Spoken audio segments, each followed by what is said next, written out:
ప్రార్థన. పరిశుద్ధుడు పరిశుద్ధుడు పరిశుద్ధుడు అయిన తండ్రి, స్తుతి వందనములు స్తోత్రములు. రాజులందరూ అతనికి నమస్కారం చేసెదరు, అన్యజనులందరూ అతన్ని సేవించెదరు.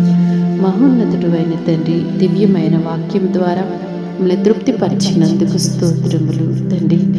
సర్వ ప్రపంచము ఉదిగాంతముల వరకు రాజ్యము చేయుచున్న దేవుడివి తండ్రి.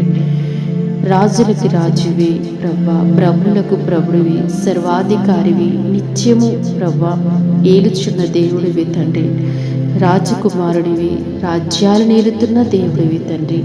మీకు నమస్కరించడం, మీ సన్నిధిలో ప్రణమిల్లడం, మిమ్మల్ని ప్రవ్వా మేము ఘనముగా ఆరాధించడము ప్రవ్వా దేవా, అది మాకు ఎంతో శ్రేష్టమై ఉన్నది, అది మాకు ఎంతో భాగ్యమై ఉన్నది తండ్రి. మీ ఘనమైన నామాన్ని ఎన్ని రీతిలుగా నీ ప్రియబిడలు స్తుతిస్తున్నారో మీకు తెలిసిన ఆయన దేవా, వారి ప్రతి ఒక్క పనిలోనూ ప్రతి ఒక్క క్రియలోనూ ప్రవ్వా ఆ రాజాదిరాజుని గణపరచాలని తండ్రి ఒకే ఆశతో ప్రవ్వా వారు కొనసాగుచుండగా తండ్రి వారిని, వారి కుటుంబాల్ని దీవించండి తండ్రి. ఆ రాజుల రాజు వారి ప్రతి అవసరత తీర్చాలి తండ్రి, అది మీకు మాత్రమే సాధ్యం ప్రవ్వా. నీ సన్నిధికి వస్తున్నారు, ఆ రాజుల రాజుని స్తుతించుచున్నారు, అది దేవాది దేవుణ్ణి వారు కొనియాడుచున్నారు తండ్రి.